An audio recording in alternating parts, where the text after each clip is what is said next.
Okay, video games and art. I made this a few years ago, so some examples might be outdated, and I made this while a teenager, so you know the examples are going to be edgy. So, excuse my coughing. My throat is, I've just had that for a while. Anyway, let's get started. So what is art? So this is the Webster's Merriam-Webster definition. It's as per Merriam-Webster, it's wordy and logical, but it's very wordy. So I'm just going, for like clarity's sake, I'm just going to show you some examples of what most people consider art. This is, as you can see, these are examples of what people mostly consider art. We have a painting and yeah, 2 books and a movie. They're all considered, the way that kind of is perceived is that, sorry, going back to the definition, it's basically, aesthetic could mean the way that it sort of, I loosely interpreted it so that it could fit with the rest of this presentation, is that aesthetic objects could also include certain themes. So stuff like a mouse, A Tale of Two Cities, Rear Window, and the painting can all more cleanly fit into everything. I haven't read Mouse. I'm sorry. I heard it's very good. Anyway, let's get back on track. Okay, these are games also I would consider art. As you can see, 3 of them are anime, so you know I picked these games while I was a teenager. The third one, Hyper Light Drifter, it's very hard, but I love it to death. So, I will only be playing games I talk about so that, you know, so I can just, I know what I'm talking about. Yes, all these games are really good. You should play them. I know this is ridiculous. I made this while a teenager, and I'm getting very much secondhand embarrassment and current time and real-time embarrassment from this. No, I have not watched Star Wars. People at my school used to give me shit for that. Oh, spoiler warning. But I think that's obvious. So let's see. Persona 5. It's basically the counter argument to Paradise Lost. It's essentially, instead of the whole Paradise Lost, the sort of most general basic theme of Paradise Lost that I would say is a counter argument to Persona 5. I wrote this as a teenager. I was an idiot. It's basically sort of like, aside from the very, very blatant anime theming after Paradise Lost, mostly with the final persona of the main character Joker, spoiler, being actually Satan. Literally the description of, I should probably explain the game. Do I have, yeah, so basically, I should talk about the story. I made this a long time ago. Please don't insult me. So, Japanese pretty boy is accused of a crime. He technically didn't. It was a crime, but there was a lot of BS. So basically, anime shenanigans happen. He goes to a high school, and he finds out that he could summon the manifestations of gods, demons, and everything in between. Basically, it's basically the whole theme of Persona 5 is rebellion against society, established themes, whatever. Every character is labeled as a rebel, and the persona, the sort of monsters they summon, if you watch JoJo's Bizarre Adventure, that like stands except not. There, so basically you have stuff like Japanese Robin Hood, like actually you have Captain Kidd, not Joan of Arc, Carmine, actual Robin Hood. It doesn't look like what you would expect to, but there's Robin Hood. And all the protagonists sort of persona that they can summon are rebellious figures in some form or of myth or another. Another character has Zorro, and Mercurius is also one that a main character uses. So a lot of it again, themes against rebelling against a person in power. Um, so basically, all these characters are sort of rebelling against an oppressor in some form or another. It's basically saying that be more the themes of more self-expression and challenging established sort of thoughts and beliefs. This is also compounded by you actually fight the subconscious, the sort of collective conscious manifestation of God as the Holy Grail, and then a giant angel. This was eventually changed in the re-release of Persona 5, but it's sort of like where it's it's more established, but this also sort of helps my argument that I'm going for, and it still works despite the re-release. So I'm just going to keep it there. But just know that the re-release did change some things with the ending. So Nier Automata. If you tell me that this games aren't art, and then you think that Nier Automata is just some sort of action game made by the Japanese, I will say that you're wrong, and I would tell you to get out the hell out of my house. I don't actually own this house. So, JRPG hack and slash directed by Yoko Taro and developed by a Platinum Games, published by Square Enix, and God is Dead, we have killed him. So basically, Yoko Taro, if you don't know him, he made a small series known as Drakengard. Basically, dragons, humans fight together in a super dark fantasy world. It's very bleak. It's very sad. It's very heavy.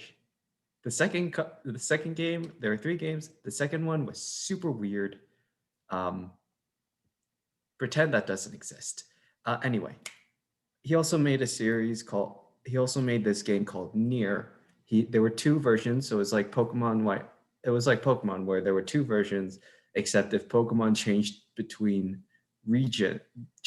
parts of the world. Basically, this is a technically sequel, but also kind of not. No, wait, this is a sequel, but you don't have to have played the previous games because they kind of explain everything. It's weird. It goes for its own thing, and I love it. So basically, aliens have finally decided to wipe out humanity. Humanity, in response, decided to make sexy robots and small boy robots fight it on their behalf while they hang out on the moon. You play as 2B, the girl on the cover, exterminating robots that you find in the wasteland that is now Earth.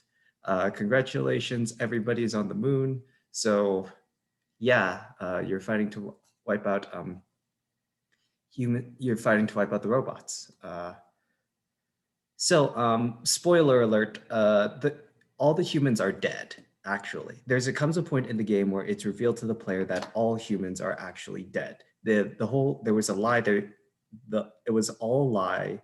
A server was shot up to the moon, and was relaying signals to the androids that were remaining so that they had something to fight for.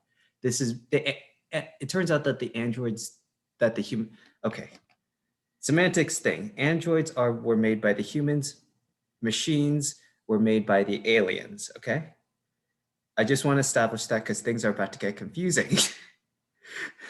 Okay. So androids basically, humans are dead. They were killed out by the aliens, and also the aliens are all dead.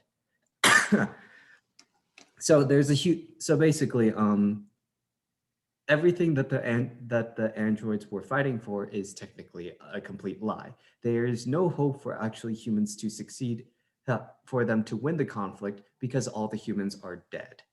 So, good job with that, androids. But bright side, all the aliens are also dead, except they were also except they were killed by their own machines, who gained their own sentience and decided, we're going to make a bunch of religious cults and be ideologically fractured and traumatized. It's weird. So the whole game is exploring what is humanity, because not all the NPCs, there are no humans. So all the NPCs are machines and robots that are trying to find humanity. And they do it, some machines do find humanity through peaceful settlements and sort of like forming communities. Others find other machines try and continue what they were made for, which is combat and continue to kill and work for an entity that no longer cares, exists, or orders them anymore. Was there? Yeah. Okay. This is the, by the way, picture of Yoko Taro. He always wears that. It's creepy, and now you all have, now it'll appear in all of your nightmares too. So, um, basically, it's a whole. It's basically asking what is the meaning of life? If all of your creators, if nothing at all exists, how do you cope with that? What do you do? The main theme, the main theme of the game is it doesn't matter because we as humans give inherent meaning in what we do. We are trying to live our lives. Sure, what so what? It doesn't have we the grand creator that we thought existed doesn't actually exist. We can still live our lives and be sane, humane people because it's in our because we are because we value that. We value it, and thus it has meaning inherently. Um, the game's theme actually culminates to a single point during the end credits, where you have to go through this super hard bullet hell segment that is designed for you to die repeatedly, especially if it's your first time playing. What it is that the game will constantly ask you the question of why do you want to keep continuing? Do you want to see this to the end? This is just a game. Why are you playing this? And it's all to support the theme of I value the time of experiencing of playing this game. I value it. Therefore, I am given. Therefore, it has meaning to me. It has, even though it doesn't have inherent meaning, we still give it value by we still give it meaning by valuing it. And it culminates in this super beautiful moment where the save data of other players will actually come and act as shields for this whole segment. And when I mean save data, I mean actual save data, as in players from around the world have decided that they are going to give up their entire save data just so other players can also continue to the end of the game. And after that credit sequence, the game actually asks if you want to do the same. It's not demanding that you do it because it'll let you do it whenever you want. And I didn't do that. Mostly because I wanted to complete the game, but it's super beautiful and made me cry because also every time you die, you get a bunch of messages from in different languages telling you to keep on going and you're almost to the end, and it's from actual players, and you could input your own message too when you finish it. It's so good. Hyperlight Drifter. Directed by this guy named Alex Preston. Heart Machine. Developed by Heart Machine, published by Heart Machine and Playism. I hate this boss so much, but the game is actually amazing. Like I will demand everyone play this game. I would have if I was still a teenager, but I realized different tastes exist, so do what you will. So good. Just play it. It's a really good Zelda-like. I have played a Legend of Zelda game, so I have some say in this. I have not played Dark Souls, but people say it's like Dark Souls, so I'll just say it's like Dark Souls. Basically, it's this hard pixel sprite animation and animated game. It's very hard. It's very hard, but it conveys everything that it wants to wordlessly. The game uses effective use of color, environment, its design, difficulty to actually express sort of like what it wants you to feel at any given time. There's a sense of sort of, it's like Dark Souls. I haven't played Dark Souls, so I'm just echoing what other people have said. So don't give me any flack about this. It's like Dark Souls in that a lot of it is based off a lot of the world-based gameplay. a lot of the world building is based on sort of environmental storytelling, like a giant's arm hanging in the middle of the lake. Like, what the hell is that? You see, there's also a moment towards like it towards the north portion where there's a mountain, and it's so beautiful because there's this, as you climb to the peak of this mountain, there's a sort of long stretch where you have to walk across. There's nothing there, but you just see a giant, this sort of giant's corpse laying in a mountain off into the distance, and you just see it sort of like scrolling by in the background. It's so good. And there, I believe, if I remember correctly, there's a music stinger that comes with that. And it's all sort of to build on, there's a mystery. Everything is implied. There's nothing told. And the mood is communicated purely through colors and aesthetic alone. So good. It's hard to explain what I want to, because the game is so the story is so hard to grasp at, but you understand. And there's a lot to it. There's a lot going on. And games have a legitimate reason to be considered an art form. They could just be anything from just exploration and pure color and aesthetics, philosophical theming, etc. But it doesn't also mean that they have to be pieces of artwork. Games can be games, whatever the hell you want it to be. Like, some people might consider Sonic Mania art, but I'm okay with not considering Sonic Mania art because it's just a fun Sonic game.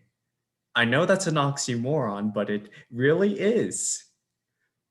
But yeah, that's it. Thank you for listening to my long-winded presentation.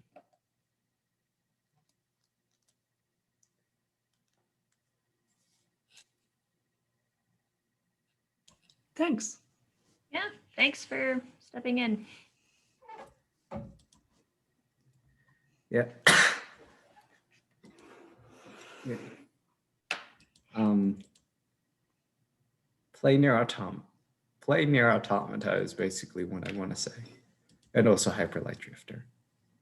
Are they on PC? Hyper Light Drifter, I believe, is.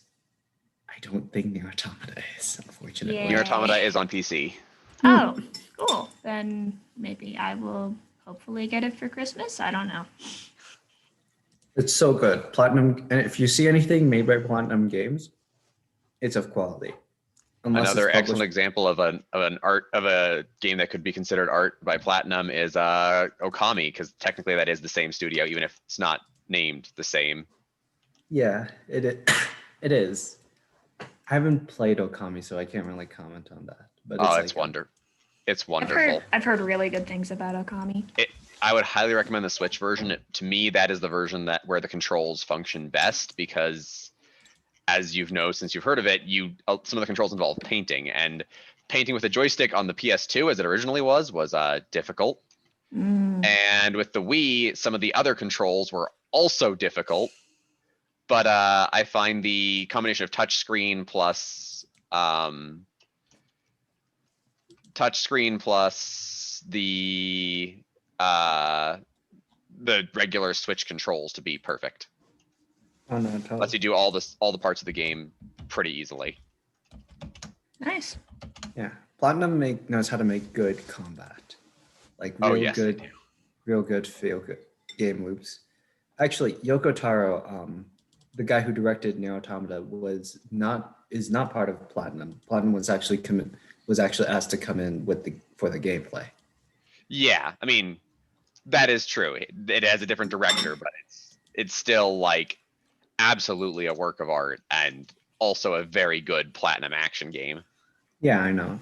It's just Nier Automata is just tonally different. So even though it's very much so, very tonally different.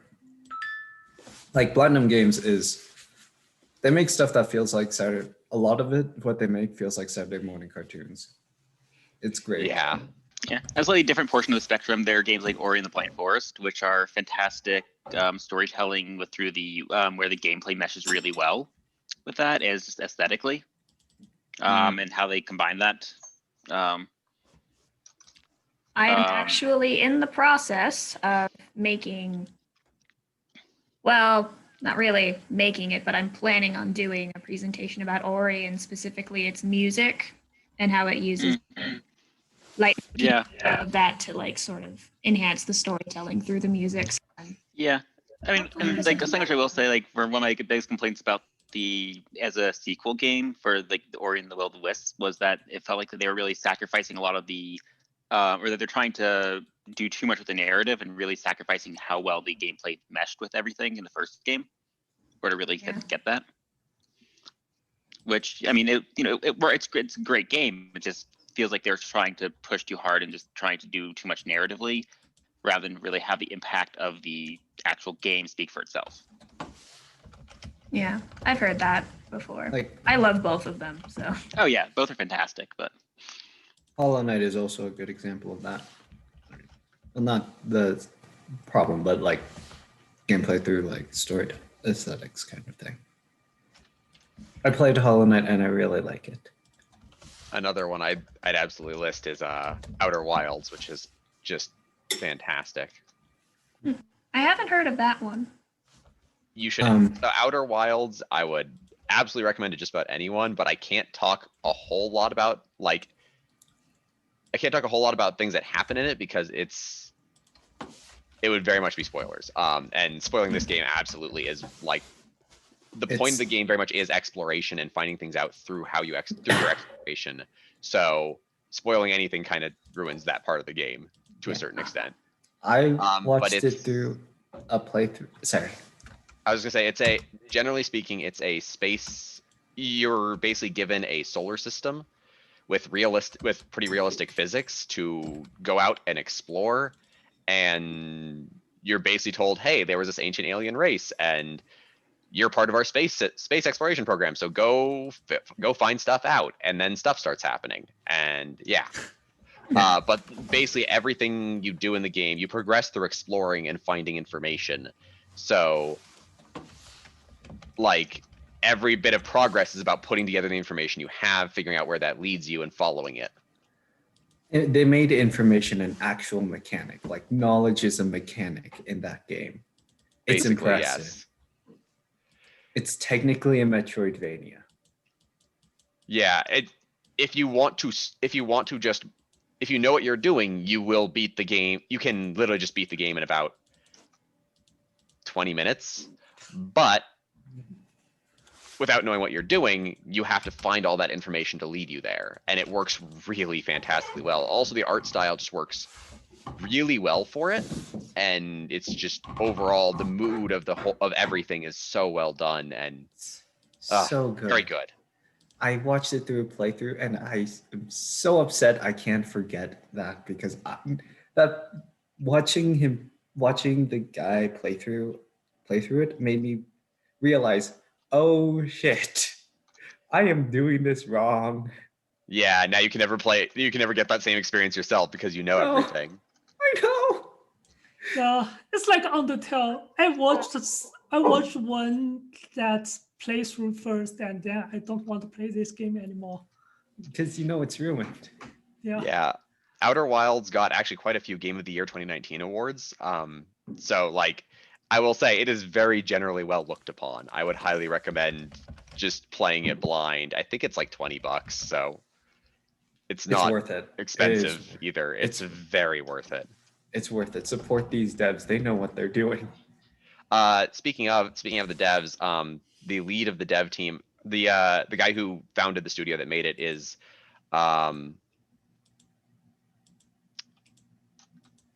Masi Oka, I think it is, the guy who played Hero on Heroes. If you know that show, but yeah. anyways, gotta go. But thanks for sharing and good conversation. Problem. Bye. Yeah, Yeah, sure. see you I next should time. probably get going too. Bye-bye. Bye.